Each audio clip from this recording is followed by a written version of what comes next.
Guess what, guys? In a blink of an eye, it can be gone. You know, that's close and personal to me because it's my dad, but I'm seeing it out there. So many people struggling because they don't pour it in their own cup first before they start pouring into everyone else's. Mom, you're actually being selfish. She's like, what? And I go, you're being selfish. You're assuming that that's what we want. I remember looking in the mirror in my bathroom at my new place, my new bachelor pad, and miserable. Dude, you created this. You are the one that needs to own this. And that was when the victim versus victor mentality finally sunk in for me. It's like, you're not a victim. You are choosing to be one. Yes. You're choosing to point the finger and tell everybody why she's so awful, when the truth is you're actually pointing the finger at yourself. You're not man enough to look at yourself and say, you're not doing what you should be doing. Like, you know what? You need to slow down and really think about what's important to me. And then let's find the harmony. And that's to wrap it all back, is to find that harmony so that you don't completely burn out and, again, lose your family or end up in the grave. Welcome to the High Performance Human Podcast, where high achievers learn to master themselves, not just their success. I'm Creighton Bertrand, a certified high performance coach, here to share practical tools to rewire your habits and mindset.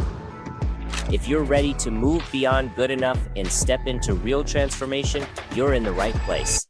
Let's get to work. All right, guys, I'm so excited for today's guest because he's someone who's spent decades helping leaders, teams, and entire organizations create what I love to call real success. And that's the kind of success that goes beyond achievement and actually feels grounded, aligned, and most importantly, intentional. J.M. Ryerson is the host of the Let's Go Win podcast, a leadership and mindset expert, a best-selling author, and a man who's coached countless high performers into becoming better leaders, partners, and most importantly, better humans. And what makes him stand out isn't just his strategy. It's the heart that he has behind it. He's built companies, guided executive teams, and lived the pressure of performance from the inside. And he's learned how to create something that most people never master. And that's what he calls life harmony. Not balance, not perfection, but harmony, which is the ability to stay centered, focused, and in control even when life feels chaotic or overwhelming. So today we're going to break down what does it really take to lead yourself when life is heavy, loud, and even unpredictable, and how to build a life that doesn't just look successful, but actually feels meaningful. So if you've ever felt stretched thin, overwhelmed, or like you've given everything you have and you're still falling short, then this one is just for you. Awesome. Well, I am so excited to get JM in the house with us today. Thank you so much for coming in and giving us some of your time, brother. Brother, thanks for having me. This can be a fun, easy conversation just based on the way we're chatting offline. Let's try to keep it that way. Let's try to keep it easy. If any time it's not easy, we can have a safe word of pineapple. And that'll bring it It's back. a good one. Yeah. My wife and I use blueberry, so I can go with pineapple. It's totally good. That's another good fruit, but pineapple's still my favorite. Cool. Well, brother, thank you for coming on here. For anyone that doesn't know, JM's done so much. I talked about it before we started this. One of the things that I admire about so many things that you do, but you talk so much about building life harmony. And I think that this day and age, so many of us are looking for high performance. We're looking to achieve. We're looking to succeed. But I don't think most of us are even have that on our radar of trying to find harmony. I would say that this day and age, it's being overtaken by hustle. What's your definition of, having harmony in your life? Yeah, it's a good question, man. I used to call it balance, and then I realized how short-sighted and how off that was, because trying to balance something is really difficult. You're trying to make sure it's exactly, that's never going to happen, man. Let's just be clear. Like when I say harmony, I'm saying look, there's seasons of life where I'm absolutely got to crush it at my career and my, whatever I'm building. And I got to communicate with my family like, hey guys, I'm going to be gone more often.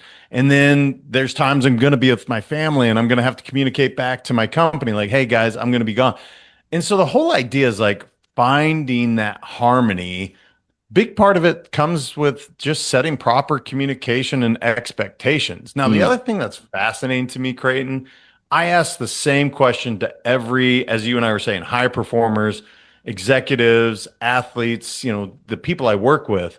And I ask the most simple question. I say, well, let me ask you, what'd you do for yourself? Well, And the answers I get back are so profound because it's never like, oh, I took care of myself. It's typically like the house, the family, the car, the email, the phone calls. It's everything outside. And I'm like, dude, if you don't start focusing on you, you are going to burn out. It's just a fact of life. And so that when I think of harmony is let's start by focusing on you before anything else, before you pick up that phone and the agenda of everyone else starts running your life. Let's focus on you. And I know people talk about having those routines, but I am all about finding that for each person so they can show up as the best, parent or employer or whatever hat that they're wearing. wow. Well, you mentioned this on, actually, I'm curious, when you reach out and are asking people this, have you ever found anyone that actually did focus on themselves at all? And what would you say to the person that's listening to this and like, why should I be focusing on myself, JM? Like, that's the silliest, stupidest thing. I don't need to focus on myself. I just need more external. I just need to hustle harder. I need to push harder. What's the benefit of focusing on yourself, I guess? Yeah. So to answer your question, it's about 10%. I do it every time I go speak. And I don't care if it's 1,000 people or 10,000 people. When I ask the question, Yeah. about 10% of the room will raise their hand and say, yeah, I take care of me first. And the other people that are like, well, I need to rise and grind, that whole hustle culture. I get it, man. I've been there. I've done that too. And guess what? I was on the verge of divorce, separated from my wife for a year. I was almost 300 pounds. Through. Oh, I'm sorry? You actually, my wife and I, we got to the precipice of the divorce and she left that night and then she came back that same night and was like, I'm not leaving. But you actually went through for a whole year. So you actually saw the real impact of that. 1 year, brother. 1 year away from the most important thing in my life, which is my family, my kids, my 2 sons and my wife. And that's what the hustle culture provides. Now, yes, I'm not against working hard, so we're clear. But I am for taking care of you. So to answer your question about why should I? Because if you don't, there's a real shelf life to how you can show up as the best version of whatever your name is. Yeah. And it's so basic, man. It is so simple. And yet I look at my mom. She's a great example. She is the most giving person. But I look at, Mom, you need to take care of you so that you can now have a much longer, and my mom's fine, don't get me wrong. Yeah. But imagine if I could rewind time like 30 years and I could say, Mom, take care of you first before you get the kids and everyone else. Maybe she wouldn't have been so run down. And so, it's hard, man. It's hard to watch the people you love give, and give. You start pouring from an empty cup and now it's not as rewarding. Oh my God. Same. That's so cool. Cause I'm from a family of 7 kids. So my mom just gave, which was great. Cause that was her purpose until all of us left. And as soon as all of us left, she didn't take care of herself. She was fit and in shape cause she was just always going, but she was lost as soon as the kids weren't there because she didn't know what to do other than take care of others. And her and I sat down and we went through all this and she's like, well, I feel like I have to go do all this for everyone else. And I'm like, Mom, you're actually being selfish. She's like, what? And I go, you're being selfish. You're assuming that that's what we want. I don't want you to be doing that. my siblings, my sister, we don't want you to be traveling, to be doing all this. Like, you're doing that for yourself. But what we really want from you is for you to take care of yourself. And we want you to be doing things that make you happy. And when I put it in that frame, she was finally able to be like, oh, okay. Because now she's not doing it for herself. She's doing it for us. And so that allowed her. But it's crazy how that can totally change your paradigm. Yeah, and then I know it stops people in their tracks when you're like, that's selfish. But I'll give you a very good example with my other parent, my dad, right? My dad, I was taught boys don't cry. Okay. Yeah. It's terrible advice, by the way, in my opinion. I think there's facts to it. It's not an opinion, JM. I think there's actual research and science that support. But yeah, 1,000%. But that's, that's the generation he came from, right? And that was passed down from my grandfather, from my great grandfather. I mean, it just came down the generations. Well, here's the end of at least my dad's story. I lost him to suicide 3.5 years ago. Now, I'm so sorry. I say that so I want people to understand the severity of what we're talking about. My dad I'm 6'5", 230 right now. Okay. I'm the smallest guy in my family. My dad was a giant man. He was 6'6", like 300 pounds, 270, like just in a rock, right? And the man's man. And here's the deal. What we're talking about, if my dad actually took care of himself and not always the company that he worked for 36 years and the family, and if he did that, maybe his mental health would have been in a better place. Maybe he wouldn't have felt so run down. And that's how I look at this, Creighton, when I'm looking at my clients. I'm like, look, I don't want any family to go through what my family's gone through. And had he taken care of himself differently, had he really, bought into the thing that it is selfish to take care of everyone else first, maybe he's still with us today. Wow. And so that's why it's so important to me that we talk about these things. Yeah. That's why I'm so passionate about, it's not just all about high performance and high accolades. It's about living a fulfilled, rewarding life. And guess what, guys? In a blink of an eye, it can be gone. That's close and personal to me because it's my dad, but I'm seeing it out there. So many people struggling because they don't pour in their own cup first before they start pouring into everyone else's. And why do you think that they continue? Let's go back to yours. When you were doing that, what was your justification, rationalization for? Because I hear this all the time from other people too. Like, once I this, then I'll whatever. Once I get the hundreds, the 200, the million, then I'm going to come back and take care of my family. Or once I do this, then I'll go back to these, what we would call other values or basics of my life and deal with that. But I can keep putting that on the back burner for now because, well, I'm not going to answer. So what was yours that kept you rationalizing and saying, hey, this is okay. I'm going to keep pursuing and pushing and negate myself and my family and all these other things? Yeah, it's two things. Look at the name of my company, Let's Go Win. And I love to win. I love it. I'll be the first to say I love it. Why do you love to win? Like, what is the root behind that? Because I was an athlete growing up. Losing sucks at the end of the day. But I had to reframe that and go, what is winning? Right? And this I get often, but I want to answer your question. So for me, it was all about go, go, go. Again, rise and grind. And I'm going to build. I've built and sold 3 companies. Like, I did that thing. Yeah. And yet, in the process of the first 2 companies, that's when I went through almost losing my family, being 300 pounds, truly being unhappy. And so for me, that was the culture. I was sleeping like 4 hours a night and, just go, go, go. And I don't remember where exactly it happened, but I remember somebody talking about rise and grind. And I was like, well, what happens when you grind something? Well, after a while, it just grinds to nothing. It grinds to dust and it blows away. Well, that's what you're saying when you're like, yeah, man, it's all about get up and this bro culture. And again, I know what it is because I was that guy. And then I realized, wait a minute, there's way more to this than just, I don't know, making 7 figures plus a year, building some company. If you don't have anyone to share it with, or here's when I always think of it, Steve Jobs. He died with $6 or $7 billion in his account. And he said, I'll give it all back right now for just my health. That's the wake up call for all of us to be like, damn, like, you know what? You need to slow down and really think about what's important to me. And then let's find the harmony. And that's to wrap it all back is to find that harmony so that you don't completely burn out and, again, lose your family or end up in the grave.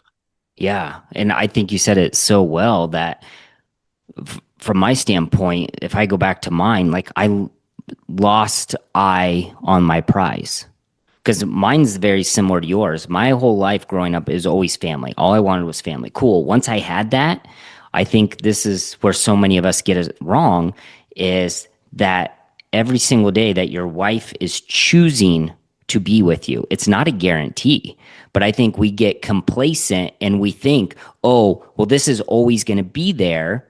So I can neglect it, I can abuse it, I can whatever, but I really have to go after this. And when we make this thing our new God or our new idol, then all these other things start to just fall apart eventually. And maybe, you know, not year one, maybe not company one, maybe, but it's company 2 or 3 that it finally comes around. So when you ran into that, was that after you sold your second company? Like, take me back to when it was falling apart and you kind of had that realization that you were either focusing on the wrong thing or that you wanted to change.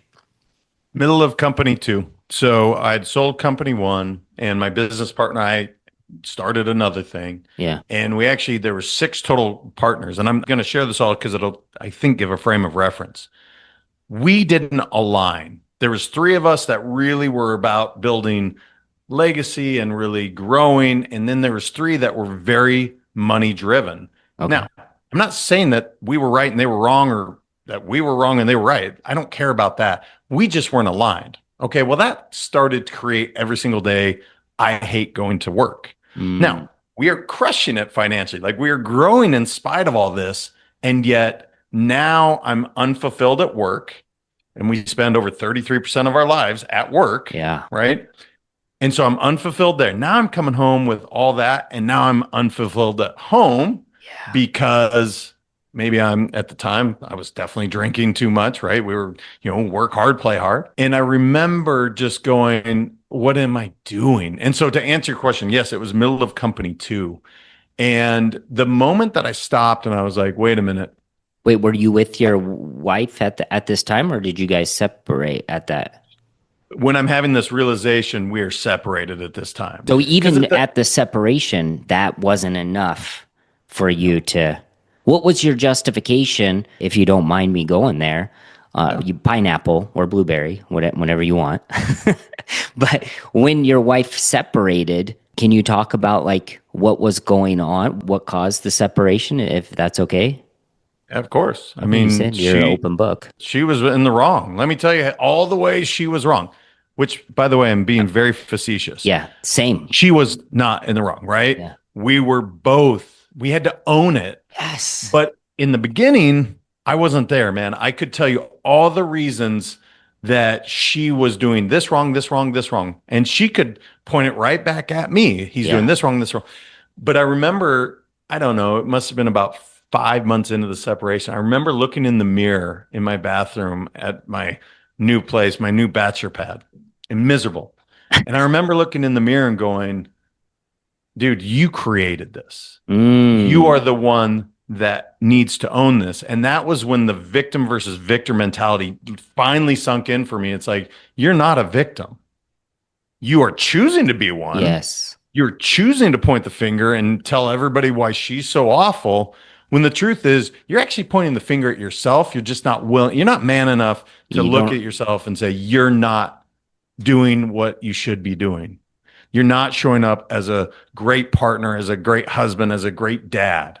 Right. And when I finally did that, Creighton, that was the moment where it was like, oh, all right, now we can start to make some changes.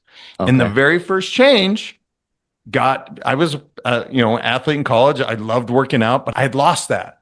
The first most basic change is I just started going to the gym in the morning, and that was step one. And then step two was then I started meditating again. Then I started journaling. Then I started doing my breath work, and I started doing all the things that are so habitual now. Yeah. But that was a massive shift. It was Yeah. going from going to work, wake up, go to work, and then come home miserable, to now waking up, taking care of me, and then going to work, and then taking care of my family. And that small shift allowed me to bring my marriage back to a place. Now we've been married over, it's been over 20 years. Wow. Congratulations. Life without her. Thank you. And I get emotional when I think about it, because I think about my wife. We had 2 kids after what we call the great almost divorce that we almost went through. And it just kills me, because I was doing the same thing.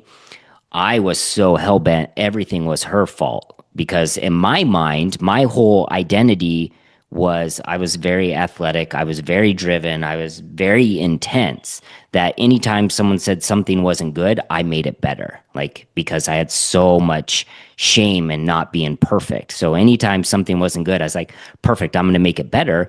And the problem with that is my whole life I went through thinking I'm not good enough, I need to become better. Tell me what's not working. And I just judged myself all the time. And it breaks my heart to think that this beautiful, perfect woman came into my life.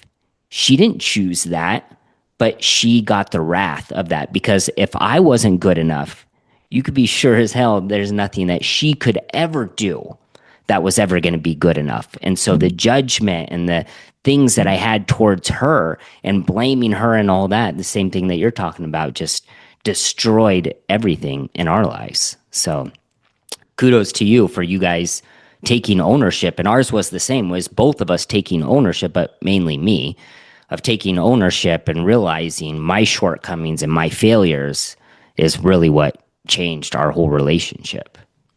Yeah, what's cool about it too is the freeing feeling of when you finally look in the mirror. Because look, you cannot control anyone but yourself. You have control of your attitude and your activity. That's it. I don't have control over what even my spouse does. Yes. I don't. But when you can own that and be like, look, there's only one person I'm in complete control of, and that's me. Mm-hmm. No one has the power to make me feel a certain way. When you can own that, it's like, oh my gosh, it's so freeing. It's like, okay, now you get to look in the mirror and own that and go succeed or go fail either way. But now you can look in the mirror and go, great job or crappy job, whatever happened, but you get to own it and you don't get to blame it on anyone else. And I think that's the same thing we're talking about here is like, hey, own the fact that you're not pouring into yourself. That's okay. Yeah. Your starting point, whatever you're at, let's talk about giving to you so now you can go pour into everyone else. And that's ultimately the same conversation I had with my mom. Like, Mom, you're incredible. I love you. And I need you to take care of you so that we can have you here for a long, long time. I think that most men, I'm going to say men specifically, if I go to myself, we don't, at least I didn't want to look in the mirror, kind of like you were talking about before. I really think it's so interesting that so many men that I've been around that are like, I'm an alpha, I'm such a badass, and I do all these hard things. And I'm like, well, when have you admitted all your shortcomings, all your failures, all your inadequacies? No, I will not touch that. Like, it's so crazy that I would say that that's being a coward and doing the work that you've done of looking in the mirror. And that was the same for me, of starting to take ownership. What are all the things that you're hiding from? What are all the things that you don't want other people to see and notice? Like, that's literally consuming and destroying your life. I think so many of us go after success, go after more money, more cars, more thing. It's just an addiction. It's just a distraction from the insecurities and the fears that we're trying to prevent anyone else, really ourselves, from noticing. So we put on this facade of like, oh, cool, if I have the car, if I have the money, no one's going to know that I feel like I'm not good enough, or I feel like I don't deserve to be loved. it's a sad way to watch people go through life, right? Now, I watch the way I say this because I used to say I feel sorry for them. I don't, because I don't want to send more sorrow. I wish that they could find a place where they can truly be vulnerable, right? Now, the best, most important lesson I learned in leadership is truly being vulnerable. Yes. And that is a massive strength. And all those alpha males, look, trust me, I'm a guy's guy, man. I've been through so many fights. I don't even know, like, and so what? What does that have to do with truly being fulfilled, truly being able to share with other people and connect with other people? Like, when you're truly willing to open up your heart and talk about anything and everything, that is power that most people, unfortunately, will never understand, because we've been taught and conditioned to shut that down. You don't share with people your true thoughts, your true fears, your true insecurities. And the one thing I will say about my kids, they are open, man. They are open to share about it. I look at how much more evolved they are at their age than I was at 19 and 16. I'm like, what are you going to be able to do in this world? Yeah. And that fills me up and gives me pride and joy far more than anything I can accomplish, because I can see these little dudes now becoming men and how they show up in the world. It's pretty awesome. I've been distilling through all my years of studying, philosophy, psychology, all these things.